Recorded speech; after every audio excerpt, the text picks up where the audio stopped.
Yo tenía 8 años cuando mi hermana Carmen nació, y recuerdo perfectamente el día que llegó a casa. Era tan pequeñita, tan frágil, que me daba miedo tocarla. Mi madre me decía que ya era una hermana mayor, que tenía que cuidarla y protegerla siempre. No sabía entonces que esas palabras se convertirían en una promesa que me acompañaría toda la vida, incluso cuando ya no pudiera cumplirla. Vivíamos en un pueblo pequeño de Castilla, de esos que ahora ya casi no existen. Mi padre trabajaba en el campo cuando había trabajo, y mi madre se ocupaba de la casa y de nosotras. Éramos pobres, pero no sabíamos que éramos pobres porque todos nuestros vecinos vivían igual. Compartíamos una habitación Carmen y yo, en una cama que mi padre había hecho con tablas viejas y un colchón relleno de paja que mi madre cosía cada año. Carmen era una niña especial desde el principio. Tenía unos ojos enormes, del color de la miel, y una sonrisa que iluminaba toda la casa incluso en los días más grises. Era muy lista, aprendió a hablar antes que otros niños de su edad, y siempre andaba preguntando cosas. ¿Por qué las flores eran de colores? ¿Por qué los pájaros volaban? ¿Por qué papá se iba tan temprano y volvía tan tarde? Yo intentaba responderle todo. Me sentía importante siendo su hermana mayor. Cuando Carmen tenía 3 años y yo 11, nuestra vida cambió para siempre. Mi padre se quedó sin trabajo en la finca, donde había estado toda su vida. El señorito vendió las tierras y despidió a todos los trabajadores de un día para otro. Recuerdo que mi padre llegó a casa esa tarde con la cara más triste que le había visto nunca. Se sentó en la cocina, con las manos sobre la mesa, y no dijo nada durante mucho rato. Mi madre lo miraba sin atreverse a preguntarle, pero ya sabíamos todos que algo malo había pasado. Los meses que siguieron fueron los más duros que habíamos vivido. Mi padre salía todos los días a buscar trabajo, caminaba kilómetros hasta otros pueblos, pero siempre volvía con las manos vacías. Mi madre empezó a coser para otras familias. Trabajaba hasta muy tarde, a la luz de una vela para ahorrar aceite en el quinqué. Yo la ayudaba como podía, cuidando de Carmen, preparando la comida con lo poco que había. Carmen no entendía por qué ya no teníamos pan todos los días, por qué su vestido favorito tenía tantos remiendos, por qué mamá lloraba a veces cuando creía que no la veíamos. Yo le inventaba cuentos para distraerla. Le decía que éramos princesas pobres, que algún día recuperaríamos nuestro castillo. Ella se reía y aplaudía, y por un momento todo parecía menos terrible. El invierno de 1949 fue especialmente crudo. Hacía tanto frío en casa que por las mañanas encontrábamos hielo en el cubo del agua. Carmen tosía mucho, y mi madre se pasaba las noches en vela frotándole el pecho con aceite caliente. No teníamos dinero para el médico, así que rezábamos para que se curara sola.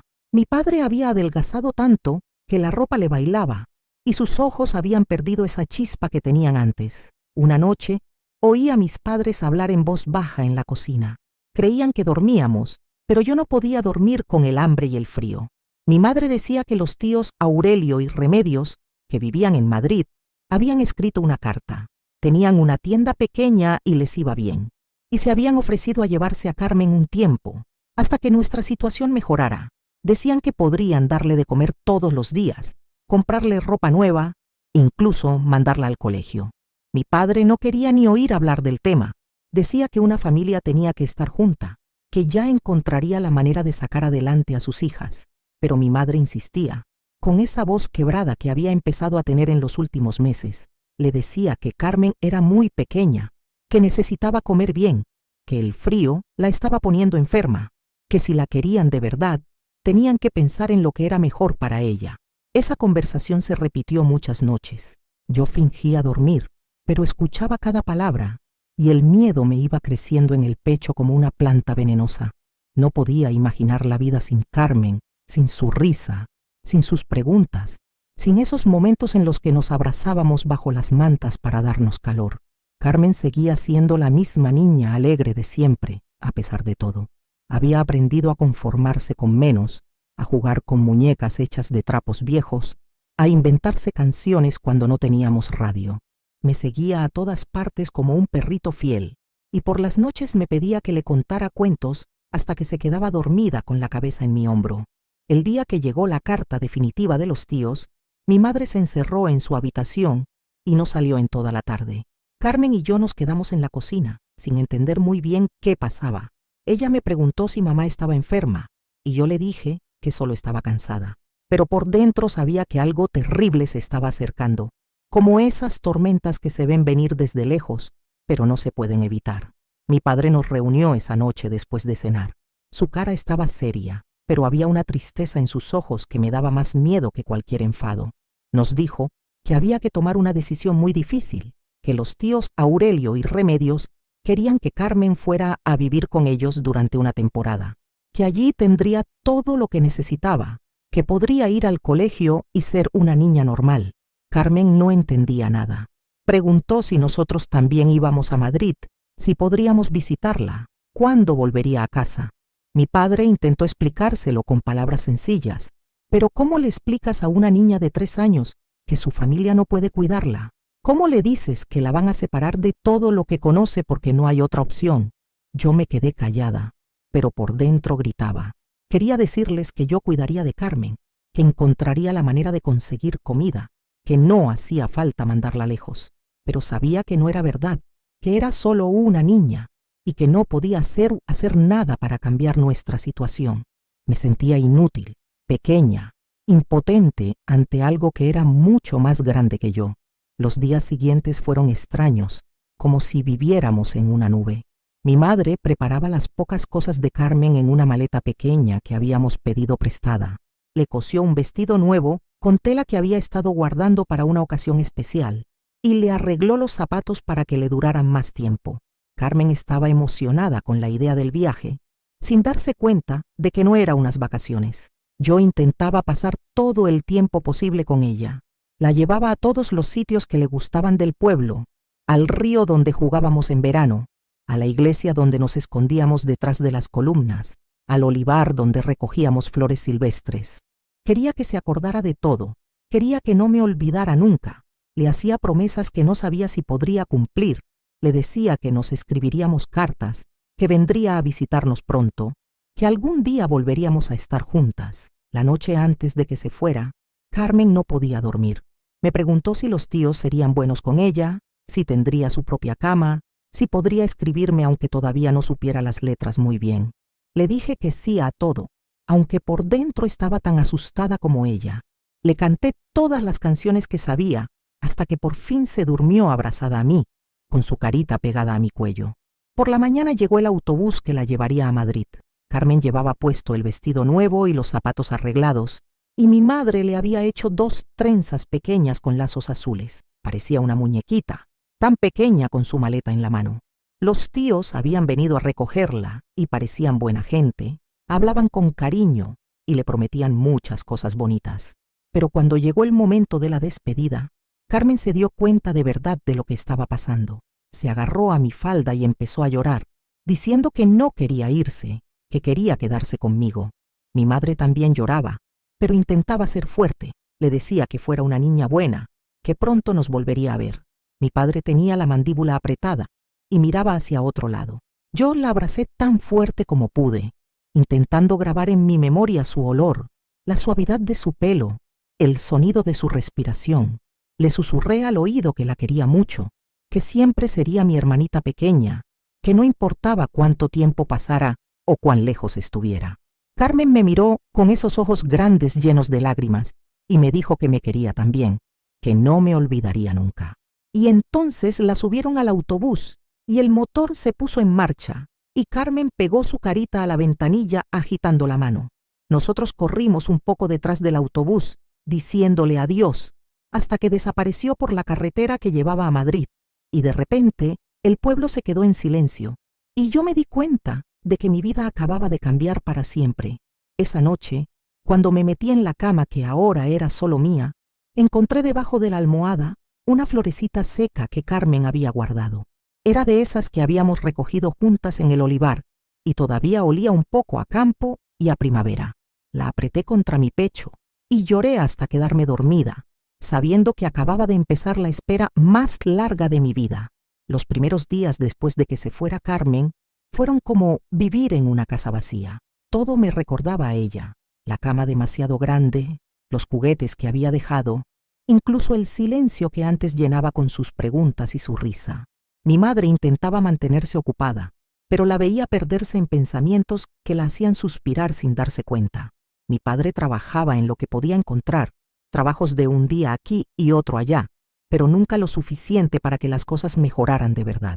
Al principio llegaron cartas. Los tíos escribían contando que Carmen estaba bien, que había empezado el colegio, que era muy lista y aprendía rápido. Mi madre me leía esas cartas una y otra vez, y yo me las sabía de memoria. Carmen había crecido, tenía ropa nueva, dormía en una cama solo para ella. Parecía que estaba bien, pero en las cartas nunca decía que nos echaba de menos, nunca preguntaba cuándo volvería a casa. Eso me hacía sentir un vacío en el estómago que no sabía explicar. Después de unos meses, las cartas empezaron a llegar con menos frecuencia. Los tíos decían que Carmen se estaba adaptando muy bien, que ya hablaba como una niña de Madrid, que tenía amigas en el colegio. Cada vez mencionaban menos nuestra familia y más su nueva vida. Era como si estuviera desapareciendo poco a poco de nosotros, convirtiéndose en la hija que ellos nunca habían tenido. Cuando llevaba casi un año fuera, mi madre empezó a escribir cartas pidiendo que Carmen viniera a pasar el verano con nosotros. La respuesta fue que sería mejor que no, que el viaje era muy largo y cansado para una niña tan pequeña, que tenían planes para llevarla a la playa. Mi madre se quedó con la carta en las manos, temblando, y después la dobló muy despacio y la guardó en la caja donde tenía todas las demás. Yo tenía ya 12 años y había cambiado mucho. Me había vuelto más callada, más seria. Ayudaba en casa todo lo que podía, pero por las noches me quedaba despierta pensando en Carmen, preguntándome si se acordaría de mí, si seguiría teniendo esos ojos grandes del color de la miel. A veces soñaba que volvía a casa corriendo por el camino del pueblo, pero siempre me despertaba antes de poder abrazarla. Las cosas en casa no mejoraron. Mi padre consiguió trabajo en una fábrica que habían abierto en el pueblo de al lado, pero el sueldo era muy poco y tenía que hacer muchas horas. Llegaba a casa agotado, con las manos manchadas de grasa y una tos que le había empezado por el polvo de la fábrica. Mi madre seguía cosiendo para otras familias, pero ya no quedaban muchas que pudieran pagar por esa clase de trabajo. Un día, cuando Carmen llevaba ya 2 años fuera, llegó una carta diferente. Era más corta que las otras, y los tíos nos decían que habían decidido adoptar oficialmente a Carmen. Decían que ella estaba de acuerdo, que los llamaba papá y mamá, que había dicho que quería quedarse con ellos para siempre. Al final de la carta añadían que pensaban que sería mejor para todos que no mantuviéramos más contacto, para que la niña pudiera seguir adelante con su nueva vida sin confusiones. Mi madre se desmayó cuando terminó de leer la carta. Yo nunca había visto a mi padre llorar, pero ese día vi cómo se le llenaban los ojos de lágrimas que no dejaba caer. Se quedó sentado en la cocina hasta muy tarde, con la carta en las manos, sin decir ni una palabra. Yo me fui a la cama, pero no pude dormir. Era como si Carmen hubiera muerto, pero peor, porque sabíamos que estaba viva, pero ya no era nuestra. Los años que siguieron fueron los más oscuros de mi vida. Mi madre enfermó de tristeza, o al menos eso es como yo lo veía. Adelgazó mucho, perdió el interés por todo, dejó de arreglarse el pelo y de cantar mientras trabajaba. Algunas mañanas no se levantaba de la cama, y yo tenía que hacer todo sola. Mi padre intentaba animarla, pero él también estaba roto por dentro. Cuando cumplí 15 años, las cosas empeoraron todavía más. Mi padre tuvo un accidente en la fábrica, una máquina le pilló la mano y se la machacó tan mal que ya no pudo volver a trabajar como antes. Solo podía hacer trabajos muy sencillos y ganaba aún menos dinero. Mi madre intentó coser más, pero sus ojos ya no eran los de antes y cometía errores que antes nunca había cometido. Fue entonces cuando apareció Jacinto Morales. Era un hombre mayor, viudo, que tenía tierras y algo de dinero. Había puesto los ojos en mí desde hacía tiempo y vino a hablar con mis padres cuando yo todavía no había cumplido los 16. Les dijo que se quería casar conmigo, que me daría una buena vida, que podría ayudar a mi familia económicamente. Yo no quería ni oír hablar de esa boda. Jacinto tenía 45 años, casi la edad de mi padre, y me daba miedo la forma en que me miraba. Pero mis padres estaban desesperados. Habíamos llegado a un punto en el que algunos días no teníamos ni para comprar pan, y mi madre estaba tan enferma que necesitaba medicinas que no podíamos pagar. La conversación se repitió muchas veces. Mi padre no quería obligarme, pero mi madre le decía que no teníamos elección, que era la única manera de salir adelante. Jacinto fue paciente al principio. Venía a casa con regalos pequeños, intentaba hablar conmigo, me prometía cosas que yo no quería escuchar, pero cuando vio que yo seguía negándome, empezó a cambiar. Una noche vino más enfadado que otras veces. Les dijo a mis padres que se estaba cansando de esperar, que había otras chicas en el pueblo que estarían encantadas de casarse con él. Mi madre se puso a llorar y le suplicó que tuviera paciencia, que yo era muy joven y necesitaba tiempo. Pero Jacinto ya había tomado su decisión. Dijo que si para fin de mes no había una respuesta, retiraría su oferta para siempre. Esa noche mis padres hablaron conmigo como nunca lo habían hecho. Mi madre me cogió las manos y me explicó que no tenían dinero ni para comer, que mi padre no podía trabajar bien con la mano estropeada, que ella se estaba poniendo cada vez más enferma. Me dijo que entendía que no quisiera casarme, pero que si no lo hacía, no sabía cómo íbamos a sobrevivir. Yo pensé en Carmen. Me pregunté qué habría pasado si no la hubiéramos mandado con los tíos, si habríamos podido encontrar otra manera de salir adelante todos juntos. Pero Carmen ya no estaba, ya tenía otros padres, ya no se acordaba de nosotros, y ahora me tocaba a mí sacrificarme por la familia, como ella se había sacrificado sin saberlo. Acepté casarme con Jacinto Morales una semana antes de cumplir los 16 años. La boda fue pequeña, solo la familia más cercana y algunos vecinos. Yo llevé un vestido que había sido de mi madre cuando se casó, arreglado y acortado para que me sirviera. Durante toda la ceremonia pensé en Carmen, en cómo habría sido tenerla allí conmigo, en lo diferente que podría haber sido todo si las cosas hubieran salido de otra manera. La vida con Jacinto fue peor de lo que había imaginado. Era un hombre duro, acostumbrado a hacer siempre su voluntad. Me trató más como a una sirvienta que como a una esposa. Esperaba que tuviera la casa perfecta, la comida lista a su hora, y que nunca le llevara la contraria en nada. Cuando lo hacía, cuando intentaba defender mi opinión o simplemente cuando estaba cansada y no podía hacer todo lo que él quería, se ponía violento. Los primeros golpes me pillaron por sorpresa. Nunca había visto a mi padre levantar la mano a mi madre y no sabía que los hombres podían hacer eso. Pero Jacinto me enseñó que sí podían y que había muchas maneras de hacer daño sin que se notara mucho.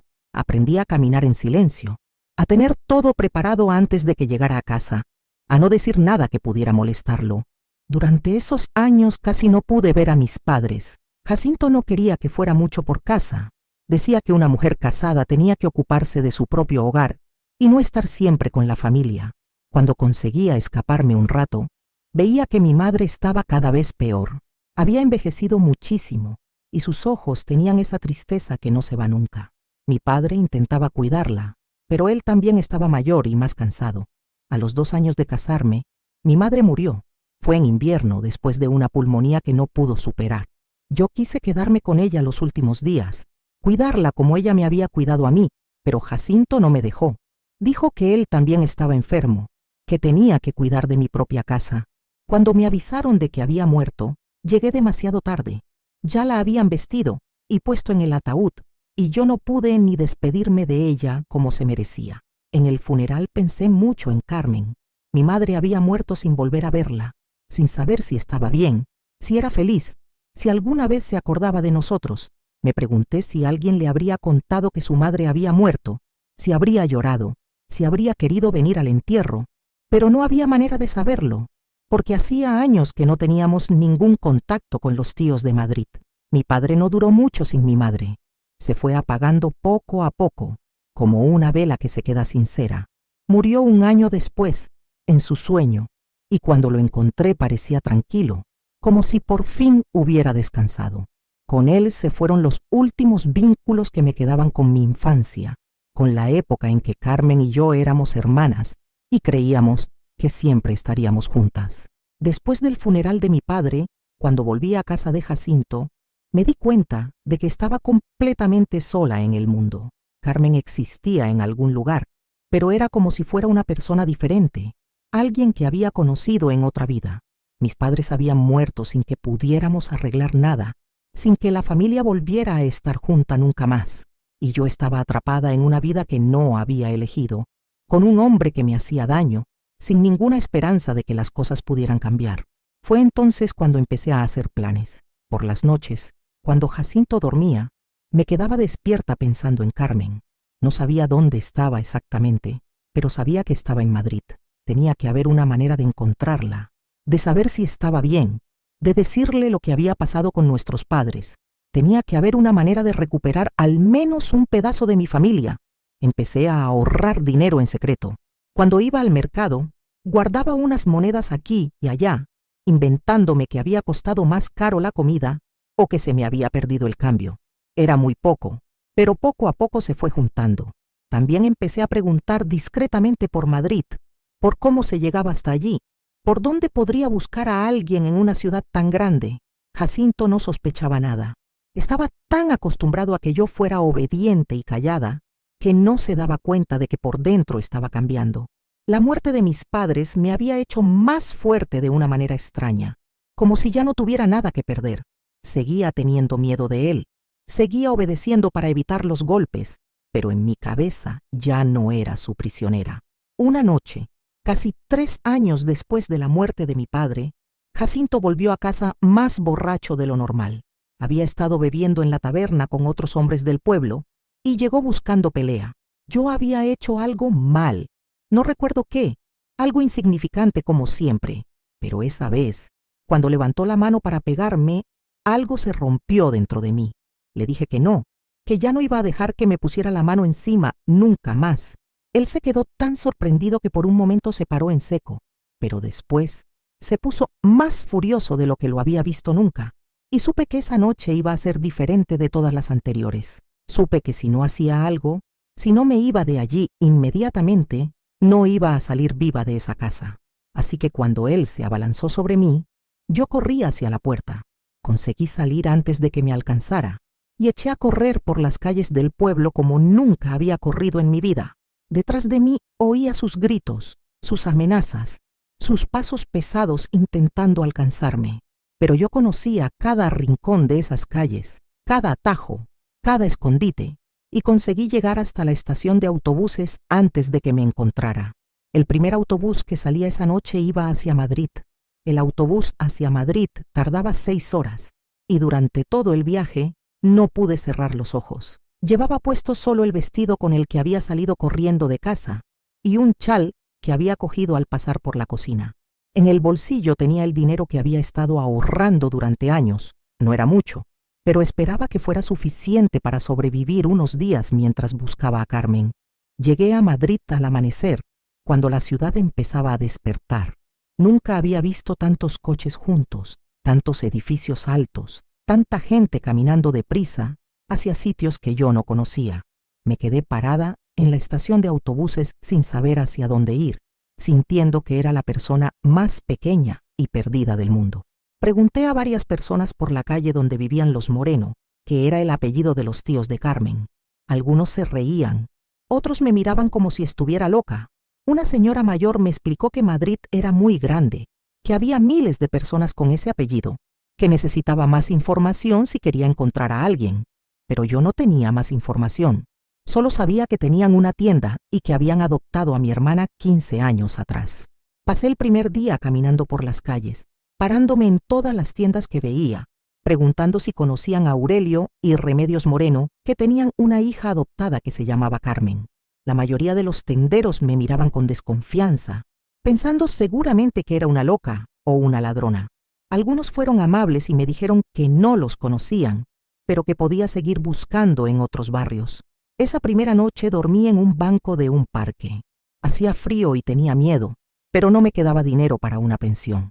Me tapé con el chal como pude y cerré los ojos, pensando en Carmen, preguntándome si estaría durmiendo en una cama caliente en algún lugar de esa misma ciudad, sin saber que yo estaba allí buscándola. Al segundo día se me ocurrió ir a las iglesias. Pensé que si los tíos eran gente religiosa, igual iban a misa los domingos y alguien los conocería. Fui a todas las iglesias que pude encontrar, hablé con curas y con feligreses, Describía a Carmen como la recordaba de niña, aunque sabía que ya habría cambiado mucho. En una iglesia del barrio de Chamberí, una mujer mayor me dijo que conocía a unos Moreno que tenían una mercería, pero que no sabía si tenían hijos. Me dio la dirección y corrí hasta allí como si me fuera la vida en ello. Era una tienda pequeña, con el escaparate lleno de hilos y botones de colores. Dentro había un hombre de unos 60 años, calvo y con gafas, que estaba ordenando unas cajas. Cuando le pregunté si era Aurelio Moreno y si tenía una hija que se llamaba Carmen, se quedó muy serio y me preguntó quién era yo. Le dije que era su hermana, que venía del pueblo para verla. El hombre se puso muy nervioso y me dijo que Carmen no estaba, que había salido. Le pregunté cuándo volvería y él me dijo que no lo sabía, que igual tardaba mucho. Pero yo me di cuenta de que me estaba mintiendo. Había algo en sus ojos que no me gustaba, una manera de mirar hacia la puerta trasera de la tienda, como si quisiera que me fuera cuanto antes. Insistí tanto que al final me dijo que Carmen ya no vivía con ellos, que se había casado y que ahora tenía su propia familia. Le pregunté dónde vivía, cómo podía encontrarla, pero él se negó a decírmelo. Me dijo que Carmen había empezado una vida nueva, que no quería saber nada de su pasado, que era mejor que me fuera y no volviera a buscarla. No le creí. Había algo en la manera en que me lo decía, algo falso, como si se hubiera aprendido esas palabras de memoria. Me fui de la tienda, pero me quedé esperando en la calle, escondida detrás de un coche para ver si aparecía Carmen. Estuve allí toda la tarde hasta que se hizo de noche y cerraron la tienda. Volví al día siguiente y al otro y al otro. Siempre me escondía donde pudiera ver la entrada de la tienda, esperando ver a una mujer joven que se pareciera a la niña que yo recordaba. Pero Carmen no aparecía nunca, y Aurelio empezó a ponerse más nervioso cada vez que me veía. Un día salió de la tienda y me dijo que iba a llamar a la policía si no dejaba de molestarlos. Fue entonces cuando se me ocurrió seguirlo cuando cerraba la tienda por las noches. El cuarto día que lo hice, vi que no se iba a su casa como otras veces, sino que cogía el metro hacia otro barrio. Lo seguí manteniendo distancia, con el corazón latiéndome tan fuerte que pensaba que todo el mundo podía oírlo. Se bajó en una estación que no conocía y caminó hasta un edificio alto y gris. Subió hasta el 3er piso y yo me quedé abajo esperando, sin saber muy bien qué hacer. Después de un rato decidí subir yo también y vi que había llamado al timbre de una puerta que tenía una placa pequeña donde ponía Moreno. Me quedé en las escaleras, intentando escuchar algo a través de la puerta. Oía voces, pero no entendía lo que decían. Estuve allí más de una hora, hasta que por fin oí pasos acercándose a la puerta.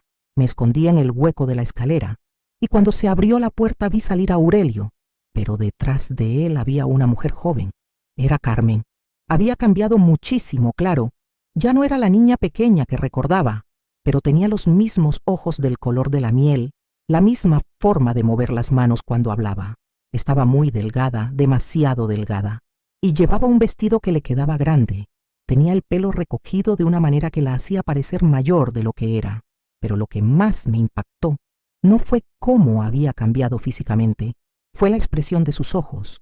Estaban apagados, tristes, como si hubiera visto cosas que no debería haber visto nunca. Y cuando Aurelio se despidió de ella, le dio una palmadita en la mejilla que me recordó demasiado a la manera en que Jacinto me tocaba a mí cuando quería controlarme.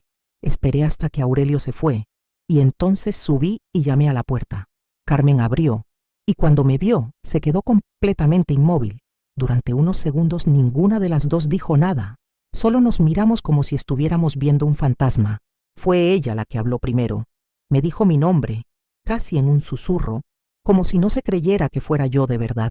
Yo intenté sonreír, intenté decirle algo bonito, algo que pudiera borrar todos los años que habíamos perdido, pero no me salían las palabras. Al final solo pude decirle que la había estado buscando, que había venido desde el pueblo para verla. Carmen me dejó entrar en el piso y pude ver que era muy pequeño y estaba muy oscuro. Había una cama, una mesa pequeña y poco más. No parecía el hogar de una mujer casada, como me había dicho Aurelio. Parecía más bien el cuarto donde guardan a alguien que no quieren que se vaya.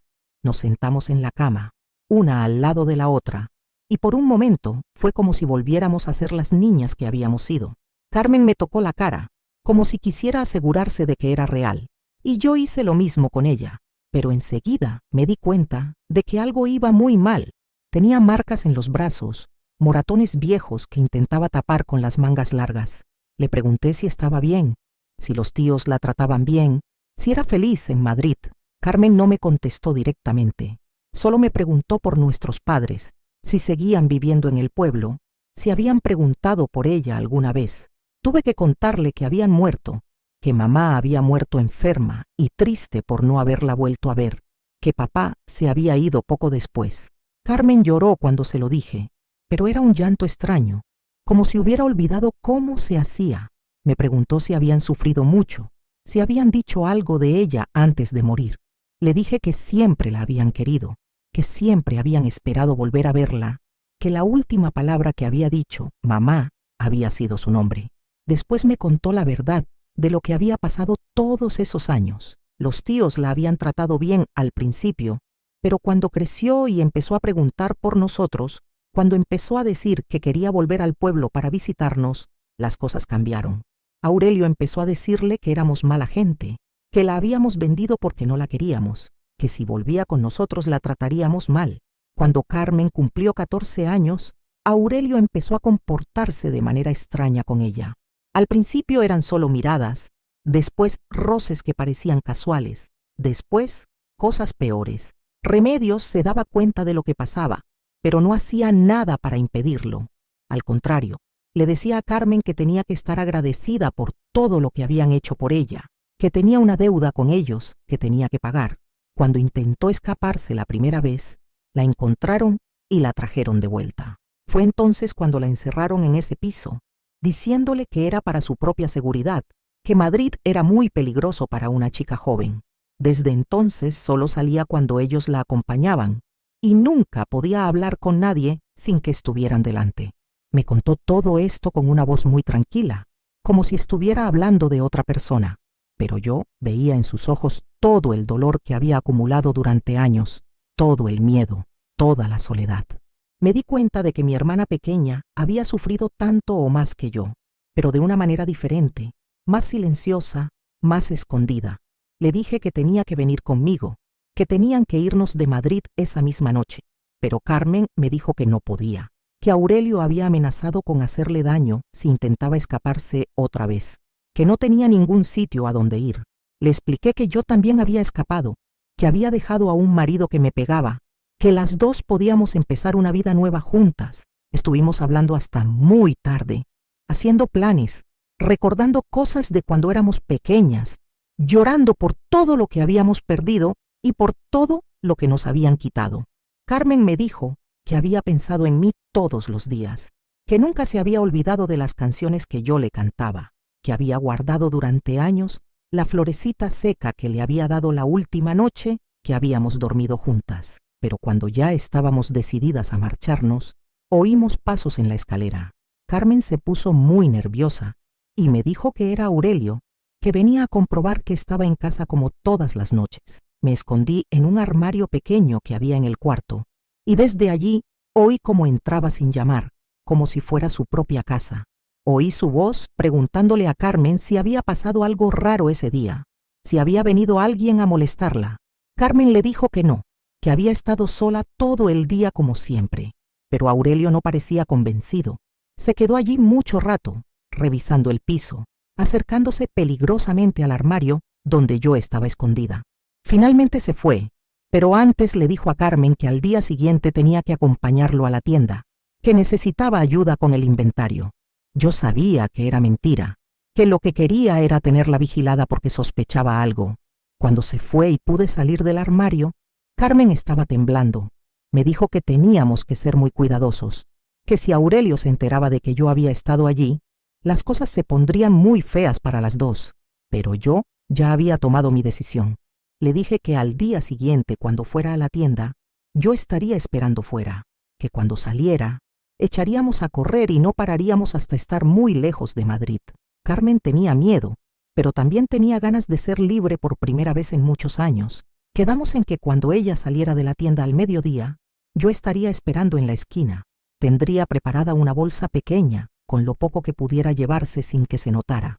Esa noche dormí en el parque otra vez, pero no pegué ojo pensando en el plan. Tenía miedo de que algo saliera mal, de que Aurelio sospechara, de que nos pillaran antes de poder escapar. Pero también tenía una esperanza que no había sentido en muchos años. Por fin iba a recuperar a mi hermana. Por fin íbamos a estar juntas otra vez. Al día siguiente estuve esperando en la esquina desde muy temprano. Vi llegar a Carmen con Aurelio y me di cuenta de que él la vigilaba más de lo normal. No se separaba de ella ni un momento. Pasaron las horas y yo seguía esperando, cada vez más nerviosa, preguntándome si Carmen habría podido preparar la bolsa, si habría tenido oportunidad de acercarse a la puerta. Por fin, a las 2 de la tarde, vi que Carmen salía sola de la tienda. Corría hacia donde yo estaba, con una bolsa pequeña en la mano y el miedo pintado en la cara. Cuando me vio, echó a correr hacia mí y yo hacia ella, y nos abrazamos en medio de la calle como si fuera el fin del mundo. Corrimos hacia la estación de autobuses sin mirar atrás. Carmen me contó que había conseguido distraer a Aurelio diciéndole que tenía que ir al baño y que había aprovechado para coger las pocas cosas que tenía y salir por la puerta trasera. Sabíamos que en cuanto se diera cuenta de que había desaparecido, nos buscaría, así que teníamos que llegar al autobús antes de que nos encontrara. Conseguimos subir al primer autobús que salía de Madrid. No me importaba hacia dónde fuera, solo quería alejarme de esa ciudad lo más rápido posible. Carmen iba agarrada a mi brazo, temblando, mirando hacia atrás cada pocos minutos como si esperara ver aparecer a Aurelio en cualquier momento. Cuando llevábamos 1 hora de viaje y ya estábamos lejos de Madrid, por fin pudimos respirar tranquilas. Carmen me miró y me sonrió, y por un momento vi en su cara a la niña pequeña que había sido, esa que me preguntaba por qué las flores eran de colores y por qué los pájaros volaban. Nos fuimos a vivir a una ciudad mediana donde nadie nos conocía. Alquilamos un cuarto pequeño y yo encontré trabajo en una fábrica de conservas. Carmen tardó mucho en recuperarse. Había pasado tantos años encerrada y controlada que no sabía cómo ser libre, pero poco a poco fue mejorando. Empezó a sonreír de verdad, a hacer planes para el futuro, a ser la mujer que habría sido si las cosas hubieran sido diferentes. Nunca volvimos al pueblo donde habíamos nacido. No quedaba nada allí para nosotras, solo recuerdos tristes y una casa vacía. Nunca supimos si Aurelio nos buscó, si se enfadó por perder a Carmen, si se dio cuenta de que lo que había estado haciendo estaba mal. No nos importaba. Lo único que nos importaba era estar juntas otra vez, cuidarnos la una o a la otra como deberíamos haber hecho siempre. Carmen se casó años después con un hombre bueno que la respetaba y la quería de verdad. Yo nunca me volví a casar, pero no me hizo falta. Tenía a mi hermana y eso era suficiente. Cuando nacieron sus hijos, yo fui como una segunda madre para ellos y les conté historias de cuando Carmen y yo éramos pequeñas, de cuando compartíamos una cama de paja y nos inventábamos cuentos para no tener miedo. Ahora que soy mayor y miro hacia atrás, me doy cuenta de que perdimos muchos años, que nos hicieron mucho daño, que las cosas podrían haber sido muy diferentes si hubiéramos tomado otras decisiones. Pero también sé que al final conseguimos lo más importante, estar juntas. Carmen ya no tiene esos ojos tristes que tenía cuando la encontré en Madrid. Ahora son otra vez del color de la miel y brillan cuando se ríe, como brillaban cuando era una niña pequeña, que creía que el mundo era un lugar bueno.